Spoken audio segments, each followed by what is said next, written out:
Saya milih jadi dokter gigi sebenarnya sih nggak sengaja ya. Dulu pengennya jadi dokter umum, terus pengennya jadi arsitek. Yang namanya pengalaman menarik menurut saya sih setiap ketemu pasien itu kan kita menemukan hal yang baru gitu ya, dengan karakter yang berbeda-beda. Bagi saya itu semuanya sih menarik sih gitu ya. Jadi ya seru aja, makanya nggak membosankan lah jadi dokter gigi. Nah, betul. Dan jangan lupa, Refoden Asia, ajib jebrek! Halo Dokter Gigi Indonesia, sahabat Refoden Asia. Kembali lagi di sini sama Rizka ya, podcastnya Refoden Asia. Kali ini saya ditemani sama dokter. Boleh dok langsung diperkenalkan nama, domisili, dan praktek di mana? Oke, kenalin saya Dokter Gigi Rinto Abimanyu. Saya domisilinya di Jakarta, prakteknya di daerah Tebet, Jakarta juga. Gitu kira-kira. Ya. Dokter Rinto ini kan sebagai dokter gigi ya. Alasan dokter sebagai dokter gigi itu apa dan udah berapa lama gitu? Oke, saya milih jadi dokter gigi sebenarnya sih nggak sengaja ya. Dulu pengennya jadi dokter umum, terus pengennya jadi arsitek. Ternyata yang keterima pilihan kedua tuh, yang saya masukin pas daftar tuh. Jadi ya udah diterusin, kecebur sekalian gitu kan. Alhamdulillah bisa seneng di situ gitu kan. Dan ya seneng aja, dokter gigi itu kan kita ketemu banyak orang ya. Dan saya sudah jadi dokter gigi itu kurang lebih ya hampir 20 tahunan lah kira-kira. Udah lama banget ya dok ya. Oke, sebagai dentis atau dokter gigi nih ya dok ya, ada apa ya pengalaman menarik gitu mungkin dok selama menangani pasien atau selama praktik gitu, ada? Waduh, yang namanya pengalaman menarik menurut saya sih setiap ketemu pasien itu kan kita menemukan hal yang baru gitu ya, dengan karakter yang berbeda-beda. Bagi saya itu semuanya sih menarik sih gitu ya, jadi ya seru aja, makanya nggak membosankan lah jadi dokter gigi.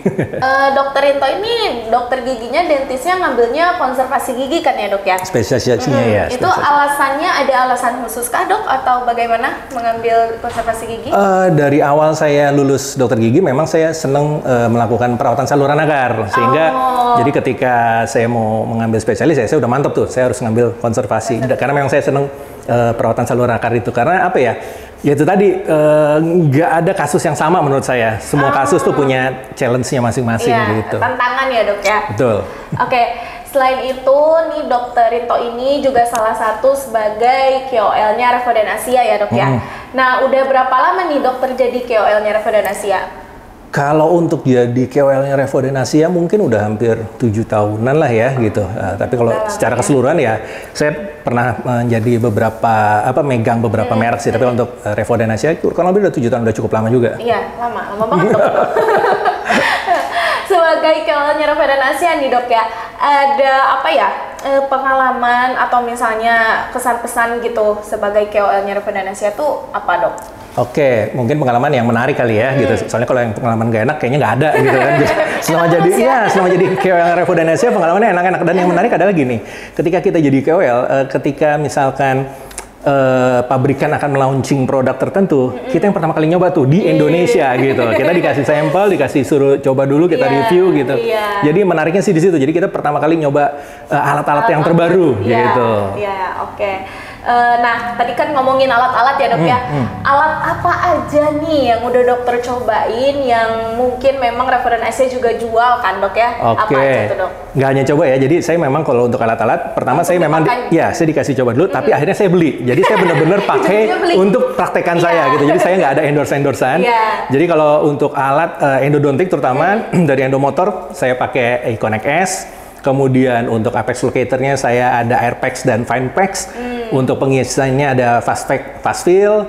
Kemudian untuk penambalan saya ada Curing Pen E. Kemudian untuk aktivasi saya ada Ultra X. Kemudian apa lagi? Untuk diagnostiknya saya ada Hyperlight dan Nanopix gitu. Jadi hampir semua alat-alat yang endonya, karena gini, memang alat-alat dari endodontik terutama ya, untuk dari yang Refoden perjualbelikan itu kualitinya oke, dan harganya cukup terjangkau dan sangat bisa diandalkan gitu. Jadi ketahanannya juga cukup bagus, kira-kira seperti itu. Nah, alat apa nih? Saya sebutkan salah satu gitu dok yang alatnya tuh sangat membantu, yang ini alat ini saya suka banget nih, membantu banget nih pekerjaan saya, praktik saya gitu. Apa dok kira-kira dari semua tadi yang dokter sebutkan? Oke, ada dua sih sebenarnya yang sangat membantu nih. Pertama Iconic S, karena di situ sudah built-in Apex Locator ya. Jadi untuk case-case yang saya tidak perlu pakai Apex Locator yang terpisah gitu ya. Jadi saya bisa langsung kerjakan dengan langsung mendapatkan panduan panjang kerjanya. Kedua, Finepax. Finepax yang paling baru nih Apex Locator-nya, keunggulannya adalah sensitivitasnya bisa diatur gitu kan. Apakah dia bisa sensitif banget, bisa agak kurang sensitif. Karena gini, untuk case-case di mana terjadi banyak pendarahan, banyak nanah, biasanya konvensional Apex Locator tuh tidak bisa tuh dipakai di kondisi tersebut. Tapi untuk Finepax ini bisa. Gitu. Oke, jadi itu salah satu keunggulannya yang memang dokter juga seneng ya pakainya gitu. Nah, memang kebetulan itu Refoden Asia itu kita tuh menyediakan alat-alat endo dengan teknologi yang terupdate dan harganya juga terjangkau ya. Dengan harga segitu tapi alatnya tuh canggih banget, terbaik gitu pokoknya buat alat-alat endo khususnya gitu. Oke, sebelum mengakhiri podcast kita hari ini ya dok ya, kita tuh mau nanya nih sama dokter sebagai KOL-nya Refoden Asia khususnya gitu, atau sebagai dokter gigi, ada kesan pesan atau harapan untuk Refoden Asia nggak dok? Oke, kalau kesan ya itu tadi semuanya baik ya. Jadi terlalu banyak kalau untuk di-share di sini. Pokoknya kerjasama dengan Refoden Asia sangat baik gitu ya. Saling menguntungkan lah satu sama lain. Kemudian pesan-pesannya dijaga terus nih kualitas barang-barang yang dijual di Indonesia. Kemudian juga dari sisi Refoden Asia kan juga sering tuh mengadakan edukasi. Nah, dibikin lagi lebih variatif pembicaranya, dari sisi pengadaannya, juga mungkin dari games-gamesnya kemarin juga keren banget tuh pakai baju daerah kan gitu. Itu sangat-sangat oke banget lah gitu. Jadi tetap pertahankan prestasinya Refoden Asia, keren.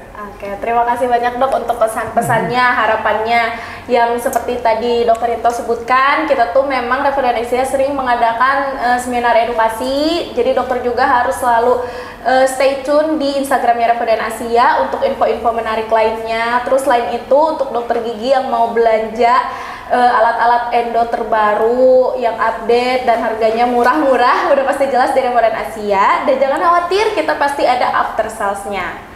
Oke, paling itu aja ya dok ya untuk kita hari ini. Terima kasih banyak untuk Dr. Rito, semoga sehat-sehat. Untuk semua penonton juga dokter gigi di Indonesia, semoga semuanya sehat-sehat. Terima kasih. Nah, betul. Dan jangan lupa, Refoden Asia ajib jebrek. Kok jadi tahu aja.